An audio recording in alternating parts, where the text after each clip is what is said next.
పశ్చిమాసియాలో నెలకొన్నటువంటి యుద్ధ వాతావరణం నేపథ్యంలోనే ఇప్పటికే యుద్ధం భీకర స్థాయిలో జరుగుతుంది. అదే సమయంలో హార్ముజ్ జలసంధి ద్వారా ఇంధన సరఫరాలో ఆటంకం కలుగుతున్నటువంటి నేపథ్యంలోనే పలు బంకులు ఇప్పటికే పెట్రోల్ డీజిల్ కొరత కూడా భారీ స్థాయిలో ఉన్నటువంటి నేపథ్యంలోనే వాహనదారులు తీవ్ర ఇబ్బందులు పడ్డటువంటి విషయాన్ని మనం గత కొద్ది రోజులుగా చూస్తున్నాం. అదే సమయంలో తాజాగా పెట్రోల్ డీజిల్పై ₹3 చొప్పున పెరిగినటువంటి నేపథ్యంలోనే పెరిగిన ధరలు ఈరోజు ఉదయం 6 గంటల నుంచి కూడా అమల్లోకి వస్తున్నాయని చెప్తున్నటువంటి నేపథ్యంలోనే వాహనదారులు అయితే తీవ్ర ఇబ్బందులు పడుతున్నారు. మరోవైపు చూసుకున్నట్లయితే ప్రభుత్వం ఆయిల్ కంపెనీల వాదన వేరేలాగా ఉంది. ఇప్పటికే ఆ బ్యారెల్ ముడి చమురు ధర $106 చేరుకున్నటువంటి నేపథ్యంలోనే పెంపు అనివార్యమైందని చెప్పేసి కూడా అటు కంపెనీల ప్రతినిధులు చెప్తున్నటువంటి పరిస్థితి ఉంది. ఒక బ్యారెల్ చూసుకున్నట్లయితే 159 లీటర్లకు సమానమవుతుంది. ప్రస్తుతం $106 చేరుకున్నటువంటి నేపథ్యంలోనే అదనంగా తమ మీద భారం పడుతుందని చెప్పేసి కూడా పెట్రోల్ కంపెనీలు అయితే చెప్తూ వస్తున్నటువంటి పరిస్థితి ఉంది. ఖచ్చితంగా రేట్లు పెంచాల్సినటువంటి పరిస్థితి, లేకపోతే కనీసం ఆయిల్ అంటే పెట్రోల్ డీజిల్ అందించేటువంటి పరిస్థితి కూడా లేదని చెప్పేసి చెప్తున్నటువంటి నేపథ్యంలోనే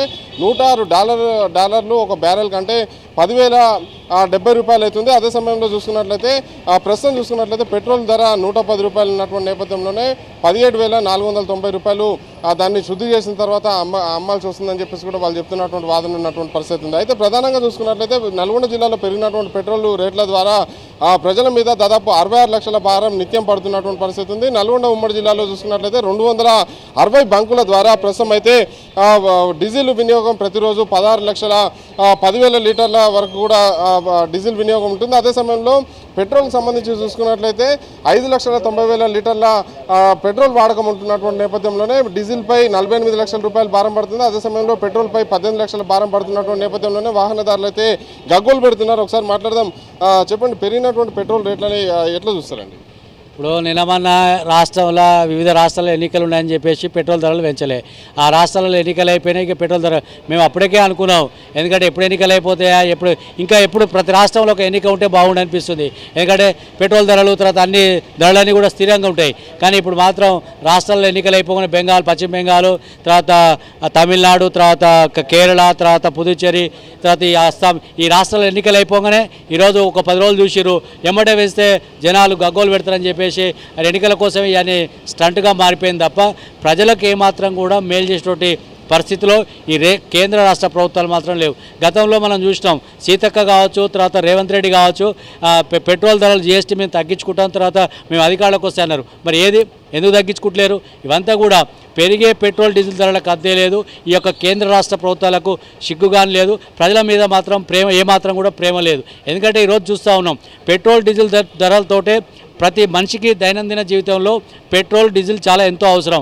ఎందుకంటే ఈరోజు ఏ వస్తువు కొనాలన్నా అది ఎన్నిటితోటి ముడిపడి ఉంది. తర్వాత ఈరోజు వ్యవసాయ రంగానికి కావచ్చు, పెట్రోల్ పంపుతోటి మన మందులు కొట్టాల్సి వస్తుంది, పిచికారీ చేయాల్సి వస్తుంది. తర్వాత ఇవన్నిటి కూడా ఒక పెట్రోల్ వ్యవసాయానికి, ఇటు మనుషులకు, తర్వాత బండ్లకు ఇవన్నిటి కూడా అనుసంధానం ఉంది. కాబట్టి పెట్రోల్ డీజిల్ ధరలను కేంద్ర రాష్ట్ర ప్రభుత్వాలు వెంటనే తగ్గించి ప్రజలకు భారం పడకుండా, అదనపు భారం పడకుండా చూడాలని చెప్పేసి కోరుతా ఉన్నాం. ఎందుకంటే మేమేమనుకుంటున్నాం అంటే ప్రతి రాష్ట్రంలో ఏదో ఒకసారి ఒక ఎన్నిక జరుగుతూనే ఉండాలి. ఎప్పుడు ఈ ఎన్నికలు జరుగుతూనే ఉంటే ఇక రాష్ట్ర ప్రభుత్వాలకు, కేంద్ర ప్రభుత్వానికి ప్రజలపైన భారం మోపొద్దు అనే ఒకటి భావన ఉంటుంది. అందుకే ఎటు చూసి సామాన్య ప్రజలపైన నడ్డి విడిచే విధంగా ఉంది తప్ప ఎక్కడ కూడా ఈ యొక్క ధనికులకు మన లాభం చేకూర్చే విధంగా, ఆదాని అంబానికి లాభం చేకూర్చే విధంగా ఈ కేంద్ర ప్రభుత్వం వివరిస్తూ ఉంది.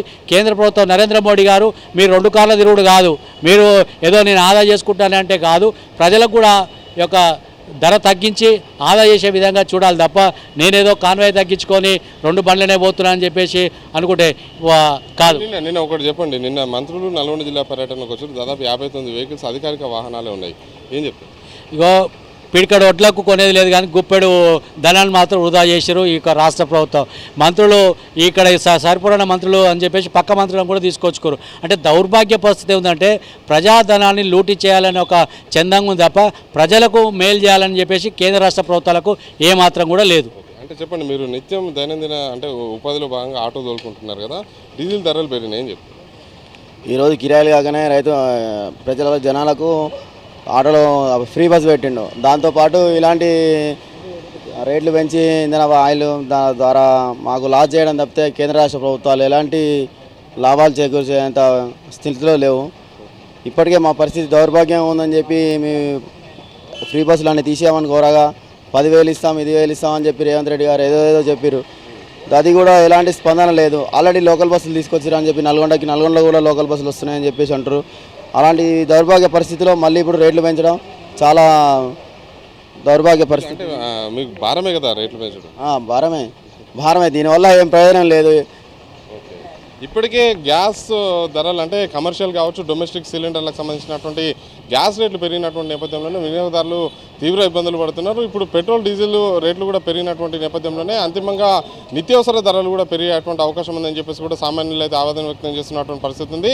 రాష్ట్ర ప్రభుత్వాలు ఇప్పటికే పెట్రోల్ డీజిల్పై కేంద్ర ప్రభుత్వం సుంకాలు తగ్గించినటువంటి నేపథ్యంలోనే రాష్ట్ర ప్రభుత్వం కూడా తగ్గిస్తే రేట్లు అందుబాటులో ఉంటాయని చెప్పేసి కూడా వాహనదారులు విజ్ఞప్తి చేస్తున్నటువంటి నేపథ్యంలోనే రాష్ట్ర ప్రభుత్వం ఆ దిశగా ఆలోచిస్తుందా లేదా అనేది కూడా వేచి చూడాలి. అదే సమయంలో చూసుకున్నట్లయితే పెరిగినటువంటి రేట్లు ఒక నల్గొండ జిల్లాలోనే 66 లక్షలు నిత్యం భారం పడుతుందంటే ఏ స్థాయిలో ప్రజల జీవితం మీద ఆ పెట్రోల్ డీజిల్ ధరలు ప్రభావం చూపిస్తున్నాయి అనేది కూడా ఒకసారి ఆలోచించాల్సి ఉంటుంది. నేను శ్రీనివాసరావు, పాషం అశోక్ రెడ్డి, సాక్షి టీవీ, నల్గొండ.